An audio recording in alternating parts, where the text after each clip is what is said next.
Some of these wide receivers made over $100 million and changed the league forever. Others were out of the NFL before their rookie deal even ended. Nearly 2/3 of first-round receivers don't live up to the hype, but teams keep betting big, with the top guys getting $30 million or more per year without hesitation. So today we're going to look at the best and the worst wide receivers drafted every year since 2000. Some of these choices you might disagree with, some you might agree with. Well, as always, leave your comments down below. So the 2000 NFL draft gave us a few studs at wide receiver, and then some guys who totally crashed and burned. The best of this bunch has to be either Plaxico Burus or Lavernius Coles. I'm going to go with Plaxico here, taken 8th overall by the Steelers. This dude was a monster at 6 feet 5 inches tall, towering over defensive backs while piling up 8,499 receiving yards and 64 touchdowns. But let's be real, everybody remembers that one play in Super Bowl 42. Down by 4, 35 seconds left, and Plax beats Ellis Hobbs on that corner route to crush the Patriots' perfect season. That moment alone cemented his legacy.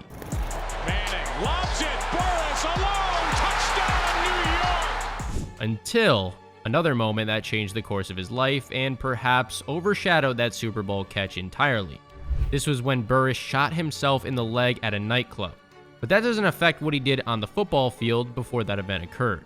Now we're going to flip to the other side of the coin with R.J. Soward, who has to be the worst wide receiver turnout in this class. The Jags took this guy 29th overall, and yikes. Soward caught just 14 passes for 154 yards in his rookie year. After that, did nothing but get suspended for substance abuse issues until he was out of the league completely. His rookie year was the last time that he ever played in the NFL. Moving on to 2001, you've got Reggie Wayne, Steve Smith Sr., or Chad Johnson. While Smith has to be the best value pick at receiver, taken 74th overall, and Johnson had 7 1,000-yard seasons, I'm still going to say that Wayne was the best in this class. Wayne was taken 30th overall by the Colts, and he was just elite. 14,345 yards and 82 touchdowns over 14 seasons. The guy ran routes so clean that you could use them in a textbook. He had hands like glue, and somehow he always found the open space on third down.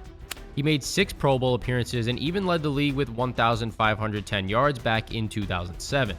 Him and Peyton Manning went together like peanut butter and jelly, and when the game was on the line, Wayne was definitely your guy. Reggie Wayne! Oh my goodness gracious! And the ball is caught by Reggie Wayne!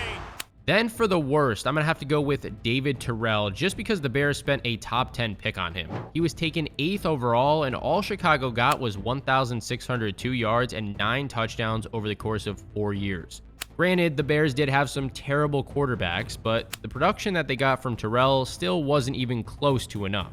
What really has to hurt Bears fans is that they passed up Wayne, Johnson, and Smith for him.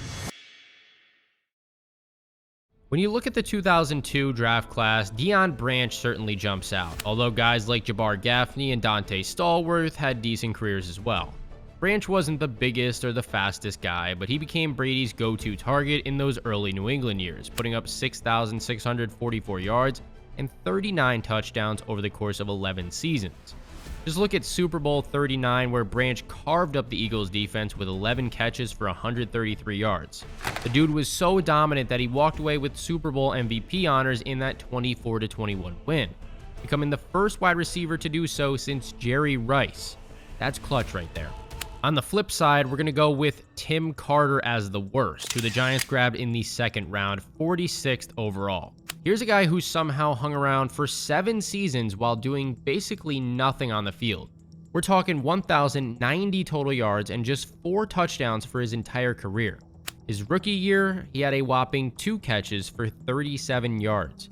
And get this, his highest yardage in any season was just 309 yards in 2003.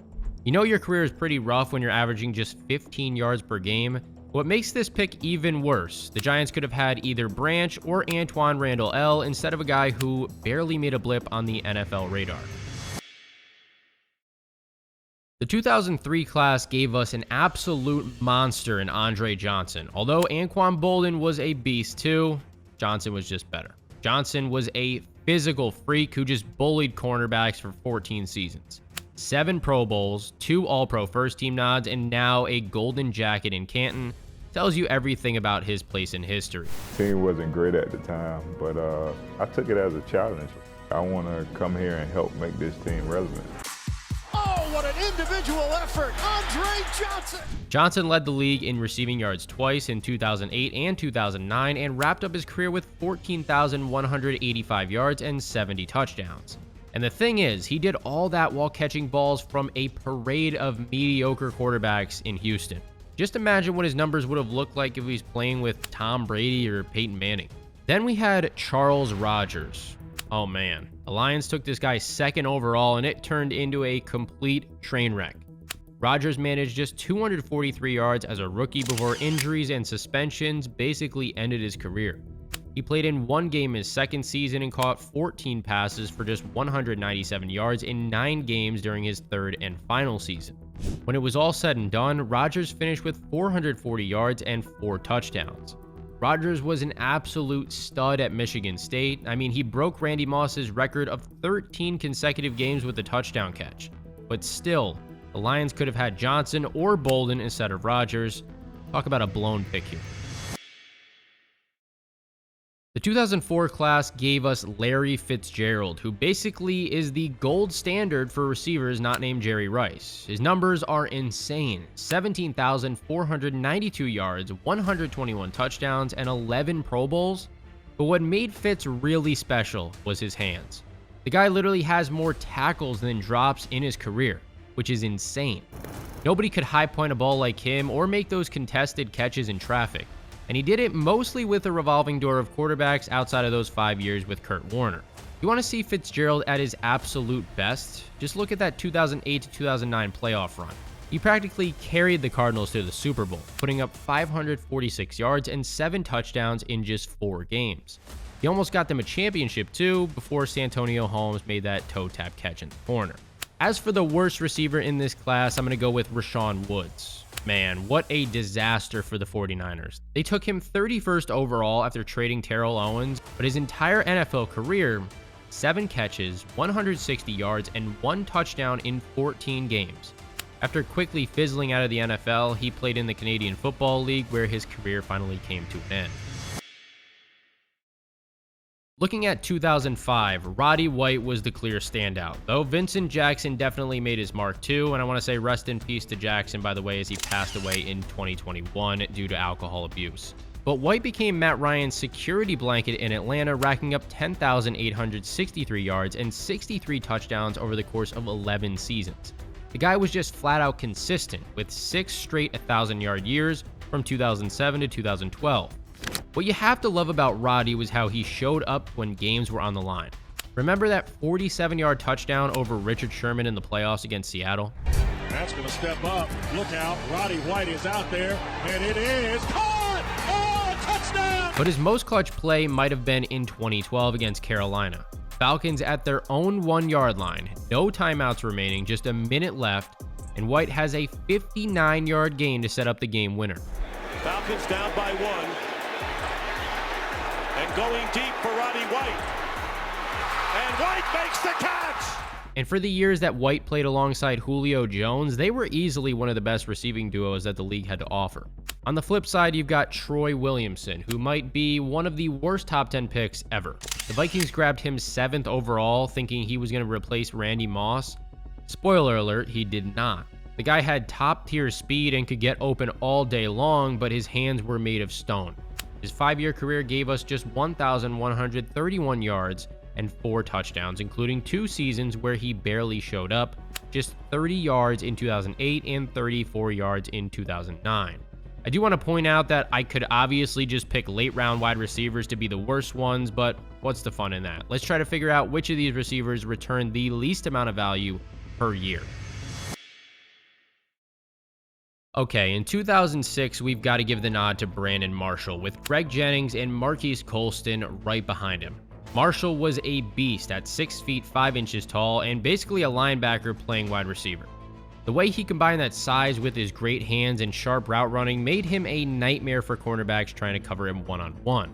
Marshall stacked up 12,351 yards and 83 touchdowns during his career, making 6 Pro Bowls along the way. And what impressed me the most was his consistency. 7 straight 1,000-yard seasons from 2007 to 2013 and 8 total. He even had 1,000 yards with 4 different teams: the Broncos, Dolphins, Bears, and the Jets. Quarterbacks love this guy because you could just throw the ball up to him and let him box out defenders like he's grabbing a rebound. Then you've got Chad Wolfgang Jackson, one of the rare times when Bill Belichick completely whiffed on a draft pick. The Patriots took him 36th overall, and all they got was 171 receiving yards and 3 touchdowns across 3 very forgettable years. The sad part, most of that production came as a rookie. His second season, he played 2 games and grabbed 0 catches, and his third year, 1 catch for 19 yards. That's it. Doesn't really surprise me that Belichick started trading down so much in later drafts after this disaster.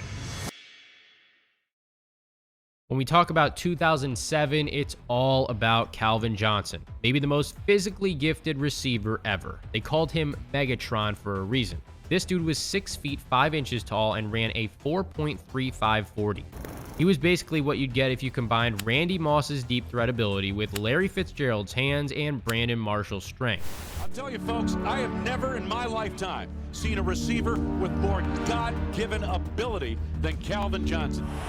On first down all day for Stafford, who goes to the end zone. Jump ball, touchdown.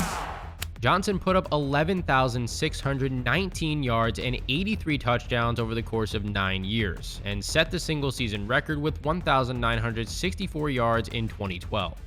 Then he shocked everybody by retiring early, but at his peak, for 1 game or 1 season, nobody would argue with you if you said you'd take him over anybody else in history. On the complete opposite end, you've got Craig Buster Davis, who the Chargers grabbed 30th overall.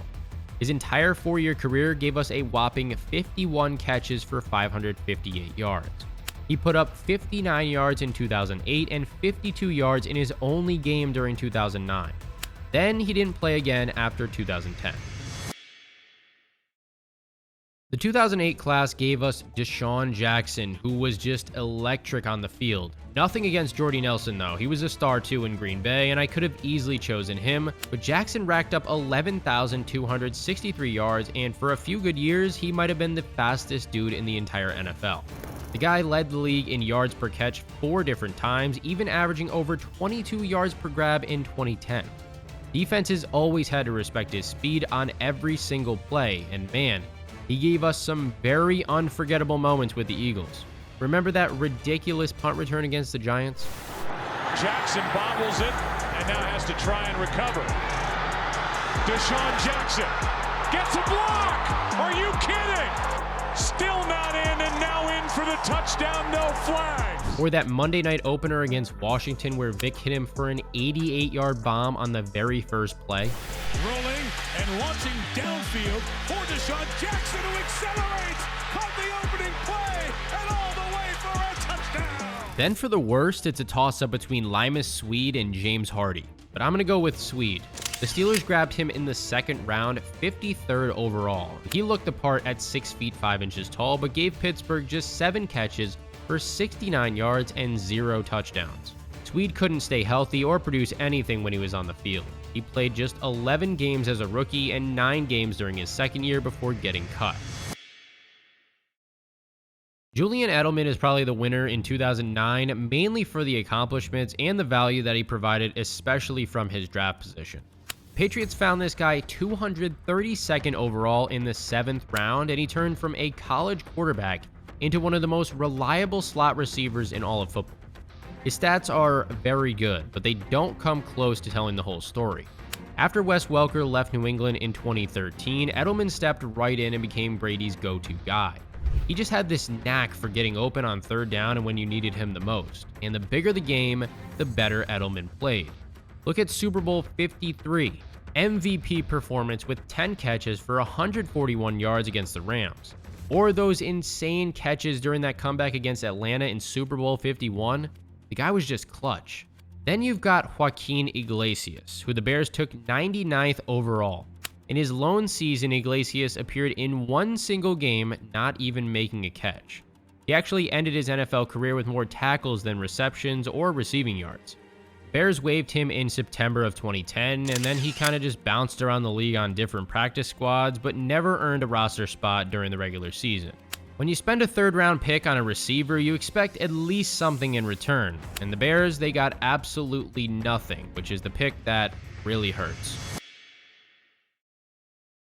Man, Antonio Brown has to be the biggest steal of the 2010 draft. The Steelers grabbed him all the way down in the 6th round at pick 195, and he turned into one of the most ridiculous receivers that we have ever seen. From 2013 to 2018, this guy put together 6 years that stack up against any receiver in history. 4 first-team All-Pro appearances, and then he led the league in yards receiving twice. What made AB so special was how precisely he ran all of his routes, and how he always got open. I mean, from week 1 of 2013 through week 3 of 2015, he caught at least 5 passes for 50 yards in 36 straight games, including their lone playoff game in 2014. That's just insane consistency. Didn't matter what coverage you threw at him, he would always find a way to get free. He ended up with 12,291 yards and 83 touchdowns despite all those off-field problems that cut his career short. Then you look at Aurelius Bin, who Tampa Bay took 39th overall. By 2012, he had just completely fallen off a cliff. Just 4 catches for 26 yards in 8 games. After disappearing for years, he popped up briefly with Jacksonville in 2016 to 2017 before getting hurt. You expect second rounders to be key players on your team, not guys who vanish for years at a time. Julio Jones was the gold standard from the 2011 class, and no, Bengals fans, that is not a dig at AJ Green. He was also great. But what made Julio different was how he mixed his size, speed, and body control together. At 6 feet 3 inches tall and 220 pounds, he was a freak who could take over any situation. Julio made 7 Pro Bowls and topped the league in receiving yards twice, pretty much locking up his spot in Canton one day. His highlights are full of those crazy sideline catches where he somehow got both feet down while someone was hanging all over him. He's the type of guy that the other star receivers look up to, and that tells you everything you need to know. And then you've got Jonathan Baldwin, who the Chiefs took 26th overall. Talk about a disaster pick. Baldwin barely scraped together 607 yards and 2 touchdowns in his 3-year career. His final season with San Francisco in 2013 was just brutal. 3 catches for 28 yards in 7 games before washing out completely. T.Y. Hilton turned out to be the hidden gem of the 2012 receiving class. The Colts snagged him in the 3rd round at pick 92, and man, did he outplay that draft spot, piling up 9,812 yards and 53 touchdowns over the course of his career. Him and Andrew Luck, they became one of those combos that defensive coordinators just hated facing. In 2016, T.Y. led the entire NFL with 1,448 receiving yards and made 4 Pro Bowls during his best years. He was nowhere near the biggest guy on the field, but his speed and route running made him a serious downfield threat. And you've got to love that moment that happened in 2018 when he scored this really emotional touchdown just hours after his daughter was born. Looking to throw to the near side, T.Y. Hilton into the open field. He said he wanted to score a touchdown for his new daughter, and he does. Then we have A.J. Jenkins. Talk about a nightmare pick. The 49ers used the 30th overall pick on him and got nothing in return. He had a measly 17 catches for 223 yards over the course of 3 seasons between San Francisco and Kansas City. He barely saw the field in his rookie year. He had 0 catches on just 1 target in 3 games. You really got to wonder how much it hurt when they came up just 3 points short against the Ravens in the Super Bowl that year. I mean, having another weapon sure would have helped out there. DeAndre Hopkins has had the best career out of the 2013 class, although Keenan Allen is having a great career as well. Hopkins has crazy good hands, insane body control, and runs such precise routes. He's put up 12,965 yards and 83 touchdowns, and he did it while catching passes from some seriously questionable quarterbacks along the way. I mean, Hopkins has caught balls from 14 different quarterbacks throughout his career. From Matt Schaub to Deshaun Watson to Kyler Murray, it does not matter who's throwing this guy the ball. He just produces at an elite level. When you watch him make those contested catches along the sidelines or in the end zone, you can see exactly why he is one of the most reliable targets in the game. 6 seconds. Murray heaves it downfield. It is caught. Looking at the other end of the spectrum, you've got Josh Boyce, who the Patriots took with pick 102.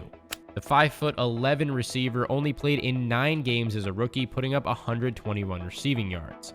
During his second year, he only saw the field once and didn't put up any yards. The bright spot, though, is that he was rewarded with the Super Bowl ring for all his efforts in 2014. After that, he spent a few years attempting to make a comeback, bouncing between practice squads, but didn't see any success. He fizzled out of the league completely by the end of 2017. The 2014 receiver class was absolutely stacked. You had Mike Evans becoming Mr. Reliable in Tampa, OBJ giving us that crazy one-handed catch that broke the internet, and Sammy Watkins even looking great before those injuries ended up slowing him down. But when you look at the whole package, I gotta go with Damonte Adams. It's wild to think that Adams started his career dropping passes left and right as a rookie, and now the dude might be the best route runner in football with some of the best hands. I mean, the way he gets off the line of scrimmage is just pure art. He's racked up 11,844 yards and 103 touchdowns while leading the league in touchdowns twice. As for the worst receiver in this class, I'm going to go with Cody Latimer. Denver used a second-round pick, 56th overall, on him out of Indiana, and he did not do much of anything. His rookie year was a joke, just 2 catches for 23 yards in 8 games. Things didn't get too much better after that either. 59 yards in 2015, 76 yards in 2016. By the end of the 2019 season, Latimer had just scraped together only 935 total yards in 6 years.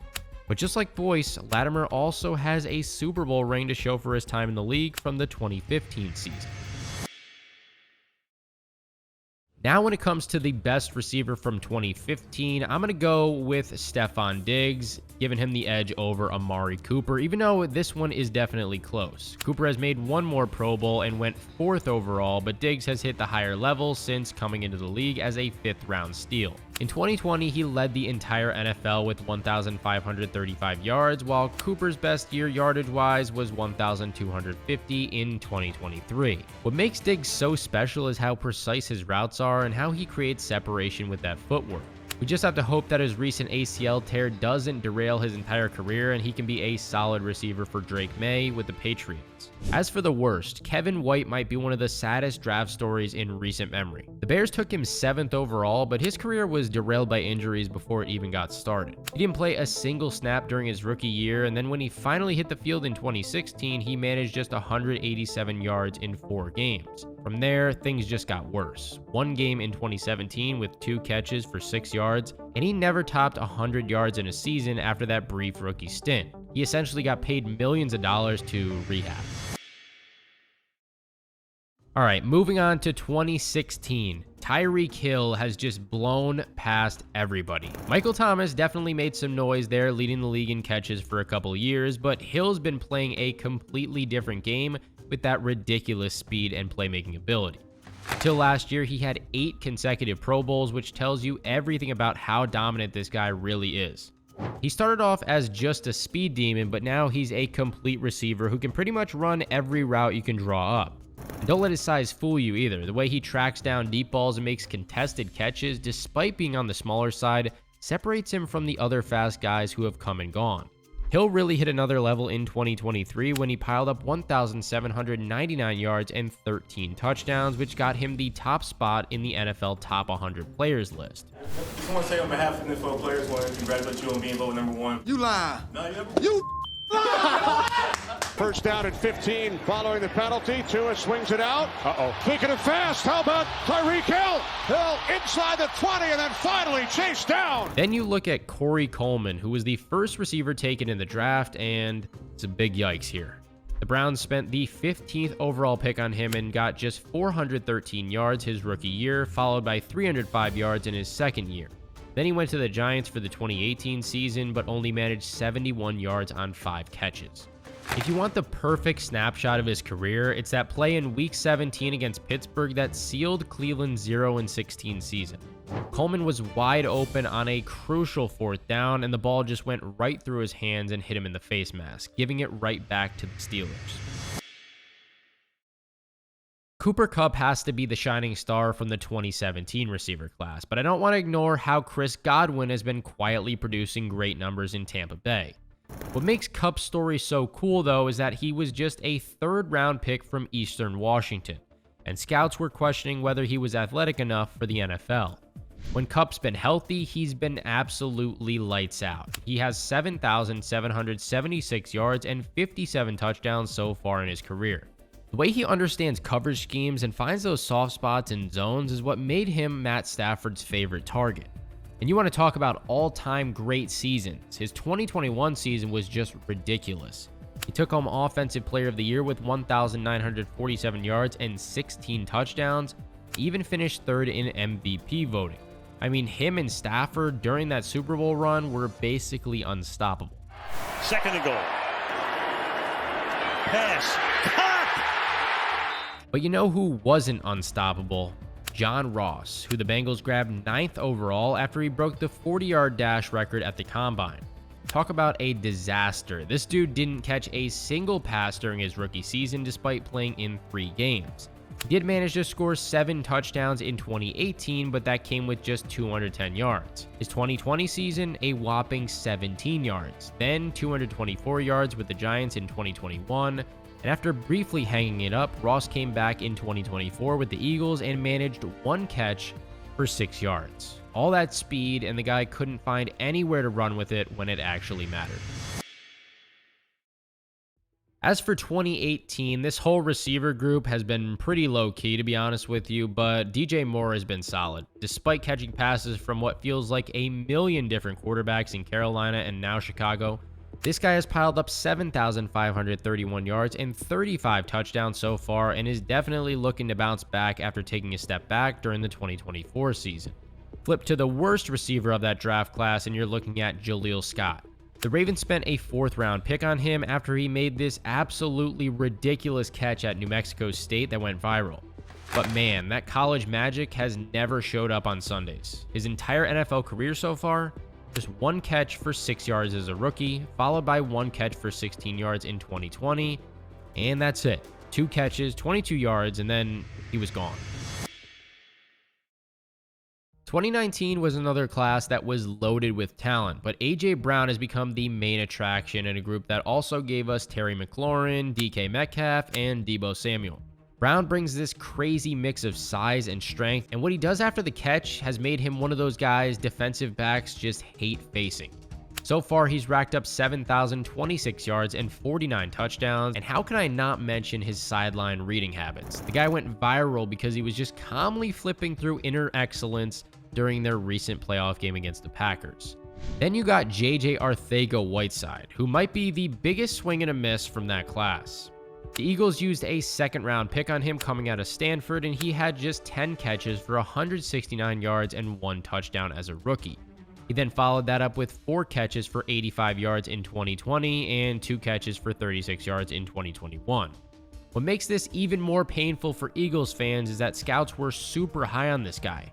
I mean, Pro Football Focus even had him ranked as the 23rd best player in the entire draft. This was a rare draft error by Howie Roseman and the Birds, but now they have A.J. Brown and they're coming off a Super Bowl win, so I don't really think they're too concerned.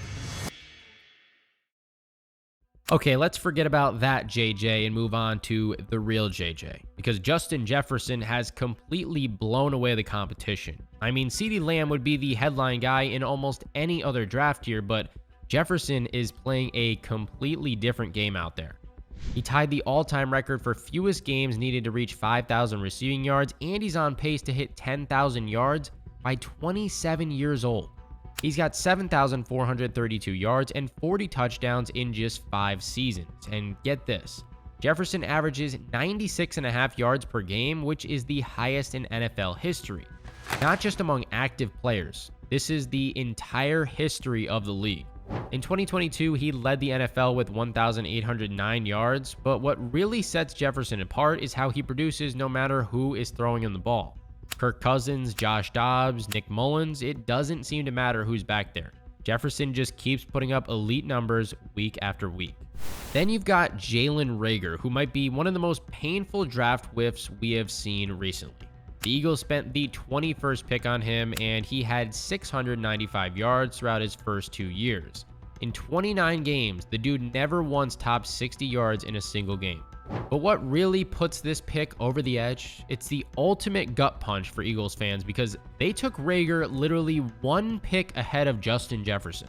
Yeah, I mean, there's just no living that one down. Back-to-back years of bad receiver choices for Philly. 2021 gave us the only guy who can challenge Jefferson for that top dog spot in the league right now at receiver. JaMarr Chase is setting a ridiculous Hall of Fame pace throughout his first 4 seasons. He took things to another level in 2024 when he pulled off the receiving Triple Crown with 127 catches, 1,708 yards, and 17 touchdowns. He's got 5,425 yards and 46 touchdowns in just 4 years. Remember all those preseason drops during his rookie year? It's funny to think that some people were actually worried about that. Since then, he's been practically unstoppable every time he steps foot on the field. The connection between Chase and Joe Burrow has turned into one of the most awesome quarterback-receiver duos that we have seen in many years. It's just crazy to think that Chase and Justin Jefferson play together at LSU with Burrow. Talk about overpowered. As for the worst receiver, this one's a tricky one because it's pretty new, but I'm actually going to go with Kadarius Toney, who the Giants grabbed with the 20th overall pick. Just because his career started off well, but since then has been a complete letdown. Only 760 total yards across 4 seasons with 3 different teams. To put that into perspective, Chase had already racked up 754 yards by week 7 of his rookie season alone. Sure, injuries have played a part in Toney's struggles, but his inability to stay healthy or produce when he actually does make it onto the field has made him one of the biggest receiver busts in recent memory. 2 Super Bowl rings, though, to his name so far on the Chiefs, but the bad part is that things don't seem to be heading in the right direction for him coming off a 1-target year with the Browns. The 2022 draft class has given us 2 main guys that I think will be great for many years to come, and that's Garrett Wilson and Drake London. If I had to choose one of them to build a team around, I think it would have to be Wilson, though. He's just more of a big play type guy. So far throughout 3 seasons, he's racked up 3,249 yards and topped 1,000 every year. He also brought home Offensive Rookie of the Year in 2022. The problem is that he is stuck on the Jets, so we're going to have to see how that turns out. On the flip side, Trayon Burks has turned into one of the most disappointing first-round picks we've seen recently. The Titans used the 18th overall pick on him, but he's put up just 699 yards across 3 years, including just 34 yards on 4 catches in 2024. Injuries have clearly played a huge role here, unfortunately. Turf toe and a concussion limited him to just 11 games as a rookie.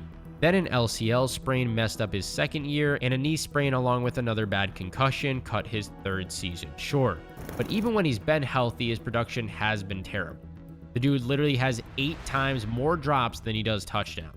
The Titans have already declined his 5th-year option, which is basically them admitting, yeah, we kind of blew this pick. Puka Ngata came absolutely out of nowhere to dominate the 2023 receiver class. Zay Flowers and Rashee Rice have shown flashes too, but Ngata, a 5th-round pick by the Rams, delivered one of the craziest rookie seasons that we have seen from a receiver. He completely shattered the rookie receiving record with 1,486 yards, looking like he'd been in the league for years from day one. His game reminds me so much of Larry Fitzgerald. Not the fastest or the most explosive guy, but he does have incredible hands, body control, and playmaking ability. The way he also finds open space and makes contested catches has turned him into an immediate star. I also think Jackson Smith-Njigba is someone who is not being talked about nearly enough. I mean, this guy looks like he could be a future star in the league, but we'll just have to see. As for the worst receiver in this draft, so far it's looking like Jonathan Mingo, who's been a total letdown as the 39th overall pick by the Panthers. He's had just 585 yards over his first 2 years, 418 as a rookie, and an even worse 167 in 2024 while bouncing between Carolina and Dallas. With the Cowboys, he managed only 5 catches for 46 yards across 8 games. What might be most concerning is that he hasn't scored a single touchdown in 2 years and has had major drop issues. 2024 is looking like one of the best receiver draft classes ever. You've got Malik Neighbors, who the Giants took 6th overall, and he definitely didn't disappoint. 1,204 yards and 7 touchdowns in just 15 games. Was Dable the one that wanted that opportunity? Neighbors pulls it in to the left, top of your screen. Jones on 3rd down, looking end zone, throws, it's Neighbors. Brian Thomas wasn't too far behind, with the Jags picking him up at 23, and he actually outproduced Neighbors with 1,282 yards and 10 touchdowns. Then we have Ladd McConkey. I mean, this guy was a 2nd rounder and blew everybody away. He piled up 1,149 yards and 7 touchdowns and easily turned into Justin Herbert's go-to guy. Marvin Harrison Jr. also had a good rookie year with 885 yards and 8 touchdowns, but his best years should be yet to come. I bet we see him leapfrog some of these other guys in the next few years. If I had to go with one player right now, though, I think I'm taking Neighbors. You know who I'm definitely not taking, though? It's Jalen Polk. This guy has been a complete letdown so far. The Patriots used that 37th pick on him and got just 12 catches for 87 yards all season long. It's not really a good look when you have just as many drops as first downs. I mean, don't get me wrong, there is still plenty of time for him to figure things out, but Patriots fans are already worried that they've got another receiver bust on their hands. And honestly, can you blame them? The 2025 class has some really interesting guys who could make some noise right away. At the top, of course, you got Travis Hunter after the Jags grabbed him with the 2nd overall pick to pair with Brian Thomas Jr. Then you've got Teteroa McMillan heading to the Panthers after they grabbed him with the 8th overall pick. This could work out nicely with Bryce Young finally looking decent in those last few games last season. There are a bunch more too, so the real question is, will they hit the ground running like Jefferson or Chase did, or will they need a couple of years to get comfortable? I want to know what you guys think, as always, in the comment section down below. Which receiver from this year's draft class will have the best rookie year, and who will be the worst? And if you guys enjoyed this video, as always, make sure to subscribe.